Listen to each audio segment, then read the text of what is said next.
Okay, so today I traded two tickers.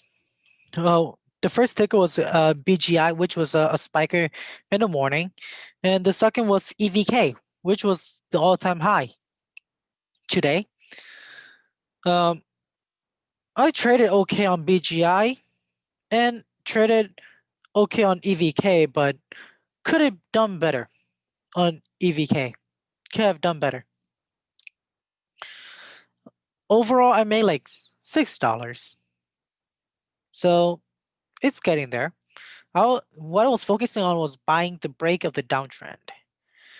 Um, so basically buying B, but the idea is to get out when the uptrend broke,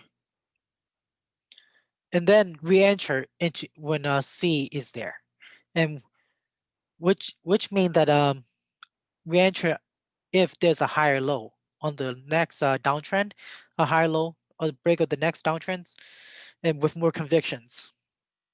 So break of the downtrend, and then exit if the uptrend break, and voila, yeah. And I believe that's basically messed up. That idea messed up my trend on EVK. You'll see what happened. So here's my screen. So when I first saw BGI, I saw it down here. When I first saw it, I saw it down here, right here. And when it was coming back up, I think that it could maybe get to like a 15, 115, but nope, it went all the way to 130, which was nice and all. And then I checked its history. Like right here, it's a after hour and pre-market spiker. During the open, it failed. It has like a lot of history of gap and crap. See here, gap and crap. Again, it moved, but then it crap. Again, move and crap. So it's basically a one-day formal runner, one-day mover, and it tends to fail that same day. So with that idea, I enter on a higher low. So on the break of this downtrend, so I enter 120, right? My risk was the low, like 117, 115, around there. And then it made a higher low. The better entry would be right here. This is the better entry. Because with this entry, you were basically confirming that uh, it's a higher low. If I'm going to enter, I'll be risking here. It will also be an entry to add to my position. But I'm still learning, so right now I don't want to deal with averaging up.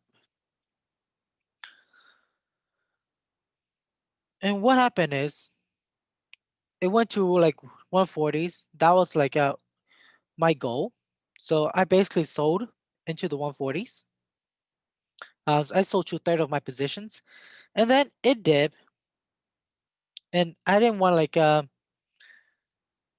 get caught on like the sideways action. So I basically sold 135. Could have held into like a 132, but even if I held, I would have like gone chop because get like 132.15 around there.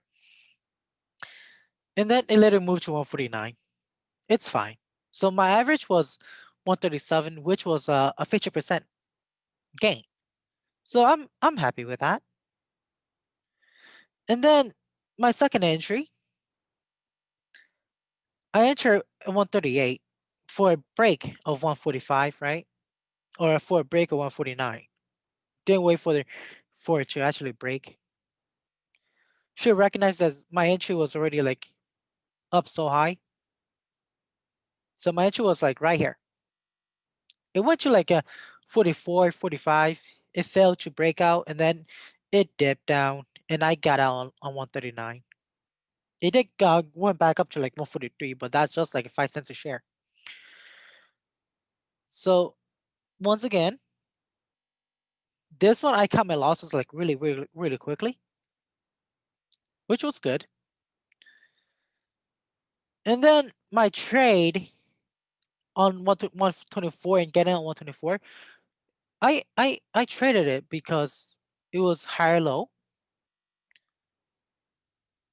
and then my risk was like 120. So that was my risk when I entered with 124. But it went sideways. As you can see here, it went sideways. It was very undecisive. 120. It basically traded between within 123 and 125. And I did not like that. So I basically break even on this trade. I, at this point, I was waiting for the break of 125. So I'll get into like 126. And that's what happened. I got into 126 risking 120. And then it did a quick spike from like 120 to 130. This move right here to the break of VWAP,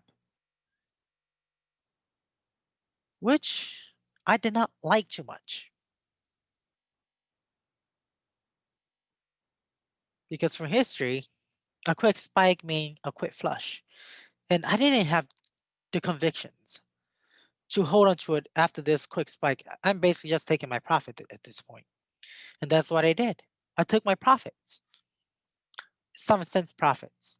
That's still like a 5%. That's still like a 5% gain. So I'm okay with that.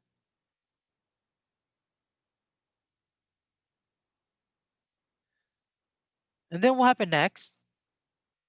I was thinking buying right here, the break of the downtrend. Um, and then yeah, let's see, what was it? It did a quick dip from 136 to the 129 area. It bounces the VWAP, and I thought that was a strong bounce. So I re-enter, and then it kind of break the uptrend. My risk at this point when on my entry was 128. So basically 128 hit, I got out. And it's a good thing that I got out because as you can see, it basically never came back up. So um, I'm okay with this loss. It was a good trade. This trade was a good trade. Just not my entry. My entry were okay, but my exit was good because it hit my risk. I got out, and then EVK happened. So you can see, I traded before the big spike again. That's what happened with my trade on SPY. My trade on like a lot of the big spikers. I bought before the spike, make some small profits on them. So what happened was I bought at 397, right? Because it's it bounces off of relap, seeing that that was a strong bounce.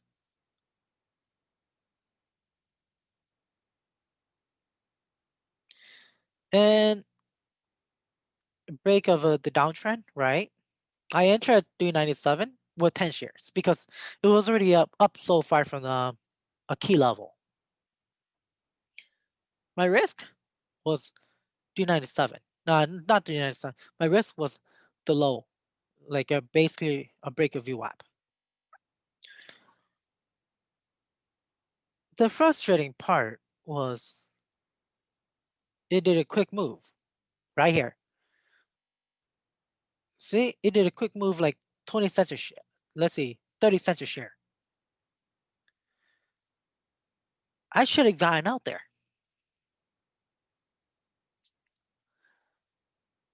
I should have because with a quick with a quick move, made a quick flush, and that's what happened. a quick flush. Trading safely, a quick move is a quick flush. So yeah, and I was able. The flush was so fast that I was able to like get out within like $4 or 390s. It's basically within seconds. It dipped all the way down, and it hit my risk, and I took a loss at 360, and I just said, "What happened? What just happened?" My mind went blank at this point because I was still thinking of taking profits, right? And what happened? It did. It quit. It did a quick flush, and yeah, that's what happened. And then I re-entered 325. Why? Because it made it like a higher low, even though it's just like 1 cent higher, 1 or 2 cent higher. It's still a higher low. My risk was like just the low, yeah. So basically like at 308, that was my risk. And once again, it did a quick move, 20 cents move. I didn't have convictions in the trade. I should have had convictions because my goal was the break of VWAP. It did eventually broke VWAP, but I already got out like 349. So made like 7% on this trade. I did not have convictions on this trade because of what happened here.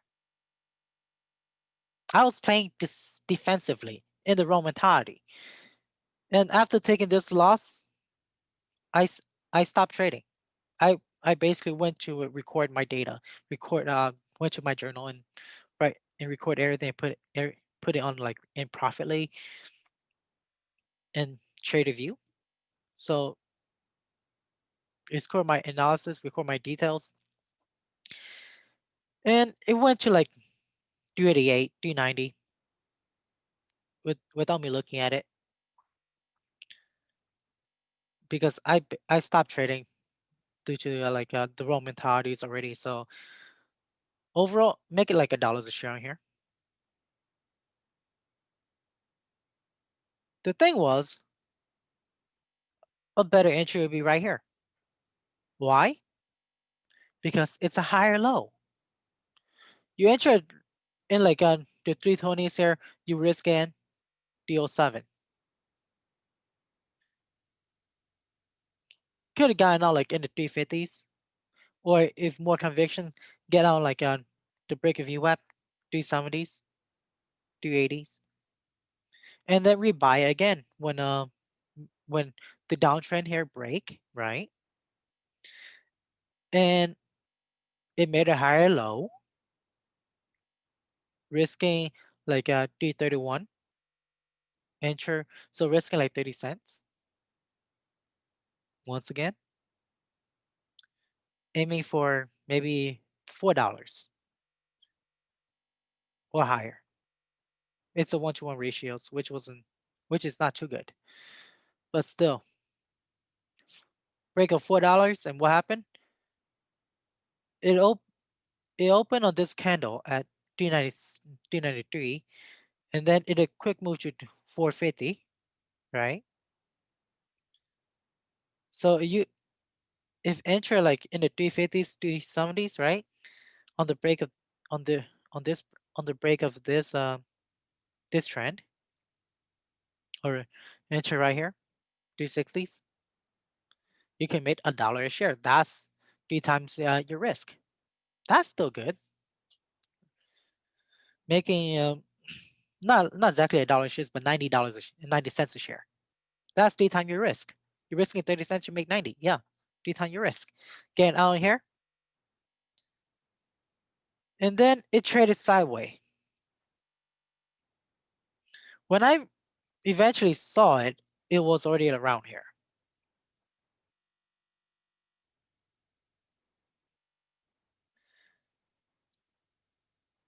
It was already trading around here. It was trading sideways. What I did not expect was this D squeeze right here. I did look this part as a potential trades,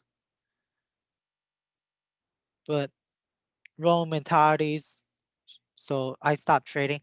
It has some very nice uptrends, as you can see here, right here.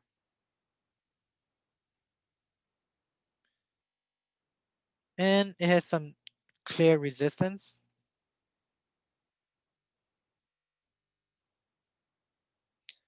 So in the $4 to like $6, could make like $1 a share on this trade.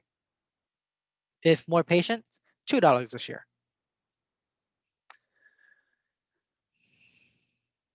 But yeah, the funny thing was there was there was no specific news for the move. It's a nano cap trading roughly 2,300 times 2,300 times the average volume, but not saying any specific news to justify um, the move. So it moved like 400% today on no news. It did have like something about earning on in November 12th, but that's like a couple weeks ago away from here, from now. So it shouldn't be moving that much, just anticipating it. Still, it did have some very nice dip buy on the downtrend, even though it's making lower lows. So as you can see here,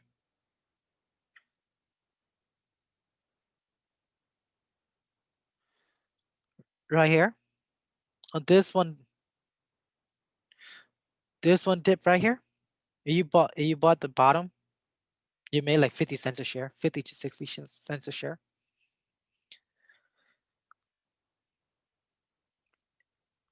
Just so long that you understand that it's a day trade and it's a downtrend.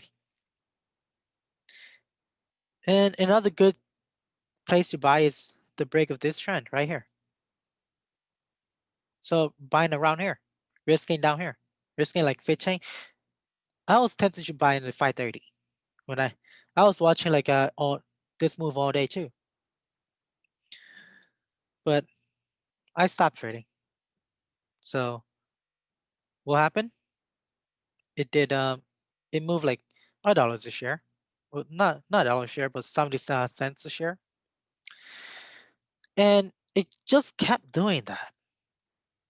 Each dip, like each big dip, break of the trend, it it move up.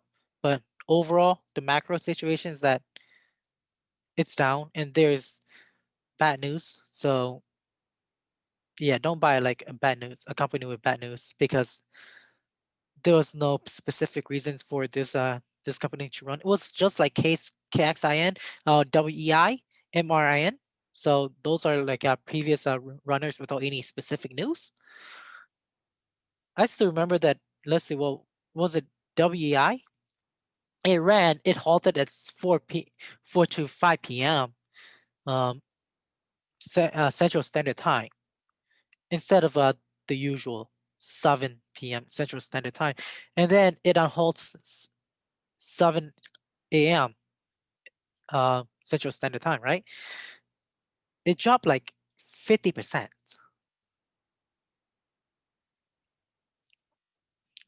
Was it WEI? Let's see.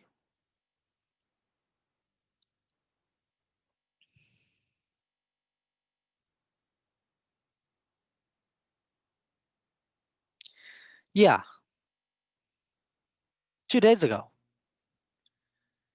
As you can see here, it halts 4:40 p.m., which was not really the closing time for like the market. And then at 7 o'clock in the morning, it gapped down and went lower in 1 minute because there is no news. And this is probably like I say it's a T1 halt. So yeah, there was no news for it to move like after markets all the way from $3 to $10. That's like a 200% move. And it dropped pretty much 70%. It did present some nice buying opportunities in the afternoon, but still, it basically did like barely any volumes being traded compared to the overall. So yeah, so you can see here, there's like millions traded each 5 minutes. Oh, this is a 5 minute chart. Yeah, each 5 minutes, millions. And then what happened? Barely any volumes compared to these, the usual move here. It basically went back to before this move. What happened to the before this move? It was previously 73 cents. So it basically moved like 1,000% still. And seemed like the same thing happened with EVK. No news. It ran up. A lot of shorts getting squeezed because there were no news. It's it's probably a trash company. So in term of its fundamentals, maybe. I don't know. I haven't read anything about the company, so but still, just based on like say just based on the idea that it's a penny stock. So yeah, and it was moving with no news. A lot of shorts was probably in here, like up here, and then they probably cover and more cover, which drive the move to $6 and a lot of pump. So yeah, that's the current market. So overall, I make like $6. It was okay trades. Okay trades. Just need more convictions and more experience. So yeah, that'll be all.